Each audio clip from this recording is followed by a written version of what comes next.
Assalamu alaikum students. Our next topic is expression for torque in terms of moment of inertia. यानी जमूद के मेयार असर की सूरत में गर्दिशा हमको हासिल करना है, उसके लिए फ़ुकरा हासिल करना है, यानी कि मैथमेटिकल इक्वेशन हमको हासिल करना है। तो अब ये जो वर्ड है टॉर्क या गर्दिशा, जैसे इससे पहले हम ये बेसिक डेफिनेशंस में देख चुके हैं कि गर्दिशा या टॉर्क क्या है। शॉर्ट में अगर ये कहें कि फोर्स का जो मोमेंट होता है, moment of the force is nothing but the torque. तो गर्दिशा क़ुव्वत के मेयार असर के ज़रिए से हासिल किया जा सकता है। तो अब यहाँ पर ये जमूद के मेयार असर की सूरत में हासिल करने के लिए हम एक रिजिड बॉडी का कंसिडरेशन करेंगे कि एक इस तरह से समझो कि कोई भी एक मुस्तहकम जिस्म है, जैसा इससे पहले के जो आर्टिकल्स में हमने लिए थे सेम उसी तरह से यहाँ पर भी कंसिडर करना है। और फ़र्ज़ कीजिए ये उसका एक्सिस ऑफ रोटेशन है और इस एक्सिस ऑफ रोटेशन के अतराफ में ये जिस्म omega angular velocity, angular speed या अल्फ़ा एंगुलर एक्सेलरेशन से घूम रहा है, यानी कि अल्फ़ा इसके लिए और ओमेगा इसके लिए कांस्टेंट रहेंगे। जिस तरह से हम ये कहते हैं कि ओमेगा कांस्टेंट रहेगा, तो ओमेगा अगर कांस्टेंट रहेगा तो उसका अल्फ़ा यानी कि एंगुलर एक्सेलरेशन ज़ावियाई इसरा भी मुस्तकिल ही रहेगा। अब यहाँ पर हम ये कंसिडर करेंगे कि ये जो रिजिड बॉडी है, रिजिड ऑब्जेक्ट है, मुस्तहकम जिस्म है, ये n पार्टिकल से मिलकर बना हुआ है, ये n ज़र्रात से मिलकर बना हुआ है। अब इसके लिए हम इस महवर गर्दिश से कुछ पार्टिकल्स कंसिडर करेंगे। फ़र्ज़ कीजिए m1 मास या m1 कमियत का एक ज़र्रा यहाँ पर मौजूद है जो कि एक्सिस ऑफ रोटेशन से जिसका डिस्टेंस r1 है। उसी तरह से यहाँ पर एक कंसिडर कीजिए जिसका मास m2 है, जिसका डिस्टेंस r2 है। इसी तरह से चंद एक आपको करना है। यहाँ पर समझो कि ये m3 है, ये उसका डिस्टेंस एक्सिस ऑफ रोटेशन से r3, इस तरह से। और ये जो ऑब्जेक्ट है उसके टोटल नंबर ऑफ जो पार्टिकल्स हैं वो ज़र्रात हैं n। अब कितने लेंगे हम? 1 2 3 4 5 6 7 8 कई है, तो उनकी तादाद हम यहाँ पर कंसिडर कर रहे हैं कैपिटल N।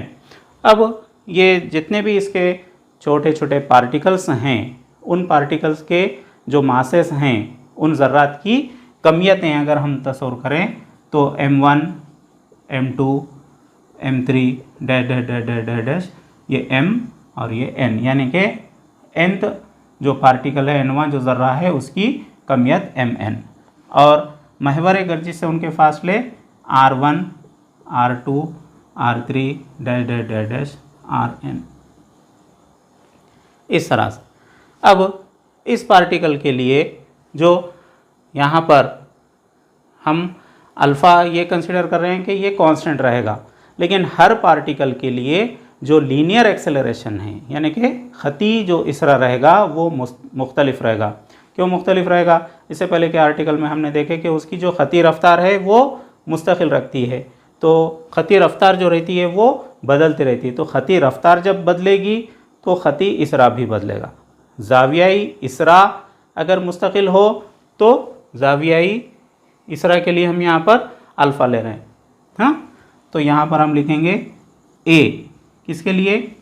ये है लीनियर एक्सेलरेशन यानी कि ख़ती इसरा। तो A इक्वल टू, जैसे हमने शुरू में ये चैप्टर में देखे थे, A equal to R alpha, ये एक रिलेशन है, यानी कि ख़ती इसरा R या निस्फ़ क़ुतर या यहाँ पर ये जो फासला है, और अल्फ़ा यानी कि ये है उसका एंगुलर एक्सेलरेशन ज़ावियाई इसरा। तो A equal to R alpha, तो सबसे पहले पार्टिकल के लिए हम अगर लेंगे तो A1 R1 और अल्फ़ा। अल्फ़ा 1 अल्फ़ा 2 नहीं लिखेंगे क्योंकि अल्फ़ा जो है एंगुलर एक्सेलरेशन जो है वो उसका कांस्टेंट रहेगा, ज़ाविया इसरा मुस्तकिल रहेगा, इसलिए A1 इक्वल टू R1 और ये अल्फ़ा। अब न्यूटन का जो सेकंड लॉ ऑफ मोशन है उसके मुताबिक F equal to ma, force equal to mass into acceleration. अब ये भी फर्स्ट पार्टिकल के लिए अगर कंसिडर करें तो F1 equal to m1 a1, तो लिहाजा ये m1 और ये a1 का फार्मूला क्या है हमारे पास? R1 और ये अल्फ़ा। तो ये तो होगा force F1 equal to m1r1 alpha, जो कि फर्स्ट पार्टिकल के लिए। अब इस फोर्स का अगर आप मोमेंट अगर लेंगे तो that will be the torque, वही उसका गर्दिशा रहेगा, टॉर्क रहेगा। इस वजह से टॉर्क यानी कि गर्दिशा, जिसको ग्रीक लेटर टॉ से जाहिर किया जाता है, तो टॉ1 equal to F1 into R1। हाँ, force multiplied by perpendicular distance of the particle from the axis of rotation. महवरे गर्दिश से जो उमूदी फासला रहेगा उस जर्रे का, वो रहेगा R1। लिहाजा ये हो जाएगा टॉ1 इक्वल टू F1 की कीमत यहाँ पर है हमारे पास m1 R1 अल्फ़ा और ये R1, तो ये हो जाएगा m1 R1 स्क्वायर अल्फ़ा, ये है टॉ1 के लिए। अब उसी तरह से आप टॉ2, टॉ3, टॉ4 जो मुख्तलिफ ज़र्रात हैं उन सब के लिए भी आप ये फार्मूला लिख सकते हैं, ये इस तरह से टॉ2 इक्वल टू, अब आप डायरेक्ट ये फार्मूले का इस्तेमाल कर सकते हैं m2 R2 स्क्वायर अल्फ़ा। उसी तरह से टॉ3 m3 R3 स्क्वायर अल्फ़ा, ये कहाँ तक जाएंगे, ये जाएंगे n तक। अब यहाँ पर हम कैपिटल N लिए हैं तो ये capital N, tau n equal to mn Rn square alpha. अब ये जितने भी अलग अलग जो पार्टिकल्स थे उनके हमने गर्दिशा लिए, अब ये सबको अगर जमा कर देंगे तो ये पूरे जिस्म का गर्दिशा हमको हासिल हो जाएगा। लिहाजा टॉ इक्वल टू ये tau one plus tau two plus plus plus plus plus tau n equal to tau one की कीमत है हमारे पास m1 R1 square alpha plus m2 R2 square alpha plus dash dash dash ये टॉ n यानी कि ये mn Rn स्क्वायर अल्फ़ा। अब इसमें मुश्तरक क्या है, कॉमन क्या है, अल्फ़ा है, तो अल्फ़ा को छोड़कर सबको ब्रैकेट में ले लेंगे, m1 R1 square m2 R2 square plus mn Rn square और ये अल्फ़ा। अब ये तो आपको याद हो ही गया होगा, ब्रैकेट में जो टर्म है, जी हाँ, sigma i equal to 1 to n, या आप यहाँ पर n हम कैपिटल N यहाँ पर तस्वर करें तो यहाँ पर हर जगह पर आप कैपिटल N का इस्तेमाल कर लीजिए, जो आप n ले रहे हैं वो n का आप इस्तेमाल कर सकते हैं। ठीक है, अब mi Ri स्क्वायर ये तो हो गया ये ब्रैकेट का टर्म। अब उसके बाद ये भी आप कैपिटल N कर लीजिए, सभी कैपिटल N, और उसके बाद फिर ये अल्फ़ा, और ये तो आपको मालूम ही है ये क्या है, ये है I, तो ये है alpha.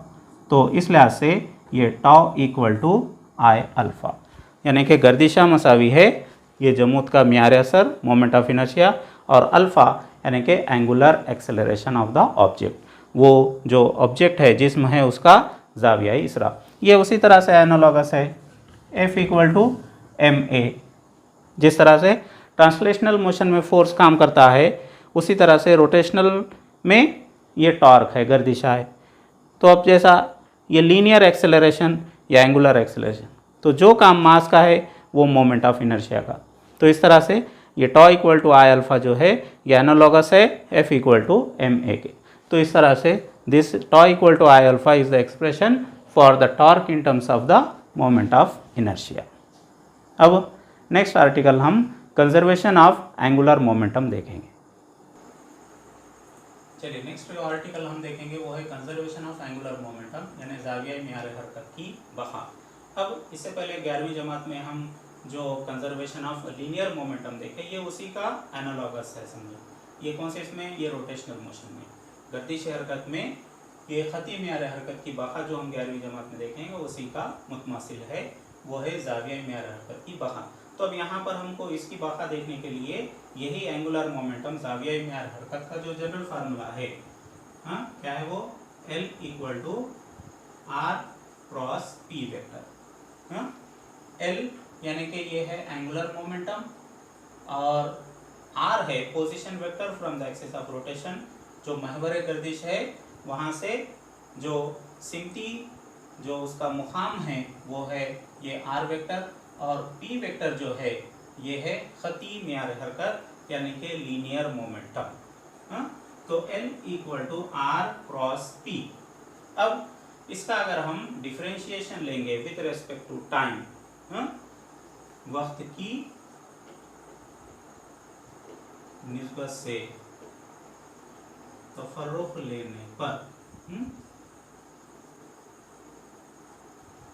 Differentiating with respect to time, वक्त की निस्बत से अगर हम इसका तफर्रुख अगर लेंगे, तफर्रुख लेने पर क्या होगा, अब इसको हम इस तरह से लिखेंगे dl by dt equal to, तो इसका भी derivative d by dt r cross ये p। तब इसको हमको सिंप्लीफाई करना। अब ये डेरिवेटिव कितने का टर्म है, यहाँ पर दो टर्म्स हैं, तो इसके लिए हमको डेरिवेटिव का मश्तक या तफर्रुख जिसको कहा जाता है उसका प्रोडक्ट रूल का इस्तेमाल करेंगे। अब प्रोडक्ट रूल क्या है, first function into derivative of second plus second function into derivative of first function. तो उस लिहाज से हम यहाँ पर लिखेंगे first function R into derivative of second यानी कि dp by dt plus second function into derivative of first function dr by dt। तो इस तरह से r cross dp by dt plus p cross dr by dt। अब ये आ जाने के बाद हम यहाँ पर लिखेंगे इक्वल टू r क्रॉस, अब dp बाय dt यानी कि ये वक्त की निस्बत से जो लीनियर मोमेंटम है that is nothing but the force, yes, therefore r cross f plus p cross dr by dt, dr by dt is nothing but the linear velocity, यानी कि ये distance upon time is nothing but the linear velocity, this v, right? Okay, so this equal to r cross f plus p is nothing but mv. Linear momentum is the product of mass into the linear velocity, so it will be mv cross v. So we can write this as like this, m into v cross v equal to this r cross f plus m into this v cross v is nothing but the 0, because the product of linear velocities is 0, equal to, therefore this is r cross f, this is dl by dt. Now this dl by dt is equal to r cross f. r cross f means अभी हमने जो article देखे थे torque का, उसमें हमने ये formula देखे थे, अभी आपको याद आ गया होगा, यानी कि force multiplied by perpendicular distance from the axis of rotation, right? r cross f is nothing but the torque,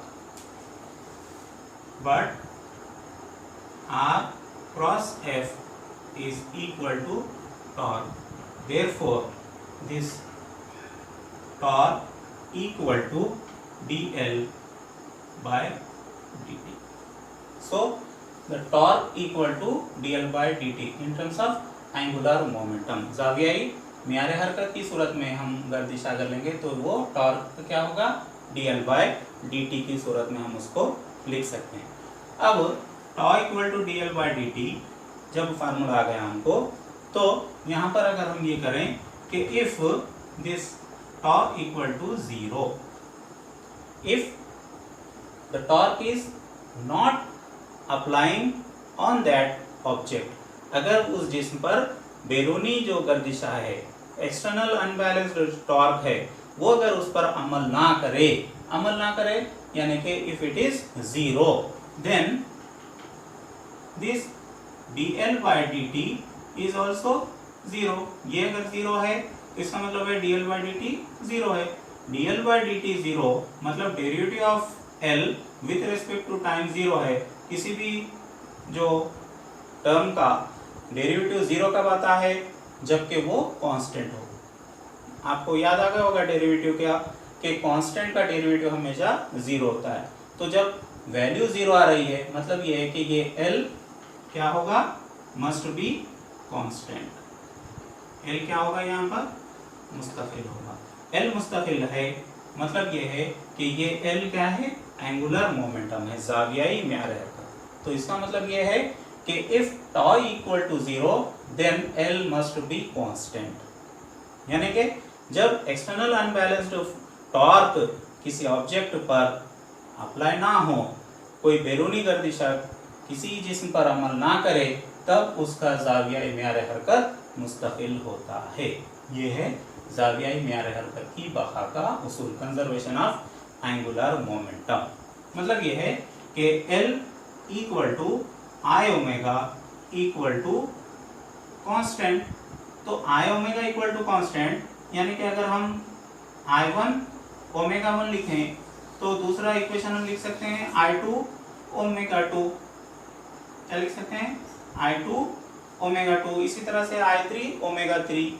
मतलब ये है कि जब भी किसी ऑब्जेक्ट का मोमेंट ऑफ इनर्शिया इंक्रीज होगा तब उसका जो एंगुलर स्पीड है वो कम हो जाएगा, या अगर उसके एंगुलर स्पीड अगर बढ़ जाए तो उसका मोमेंट ऑफ इनर्शिया कम हो जाएगा। तो इसी के लिहाज से जो मुख्तलिफ एग्जाम्पल्स यहाँ पर बताए गए हैं, ये जो कंजर्वेशन ऑफ एंगुलर मोमेंटम है, ज़ावियाई म्यार हरकत की बका के लिए मुख्तलिफ जो एग्जाम्पल्स दिए गए हैं, जैसे कि कोई बैलेट डांसर है या आइस स्केटिंग वाले हैं, या कोई स्विमिंग पूल में डाइवर्स हैं, डाइविंग लगाते हैं ख़ासतौर पर जो कॉम्पिटिशन्स होते हैं उसके लिए, या सर्कस में जो एक्रोबेट्स होते हैं, तो ये इन्हीं के ऊपर अमल करते हुए अपना जो मोमेंट है वो अंजाम देते हैं। हाँ, तो इस तरह से ये चंद एग्जाम्पल्स जो कंजर्वेशन ऑफ एंगुलर मोमेंटम के लिए दिए गए हैं। इसी तरह से अब ये जो हमारा चैप्टर था ये रोटेशनल डायनामिक्स, ये यहाँ पर मुकम्मल होता है। और इसके आप अच्छे से नोट्स तैयार कीजिए और इसका अच्छे से प्रिपरेशन कीजिए।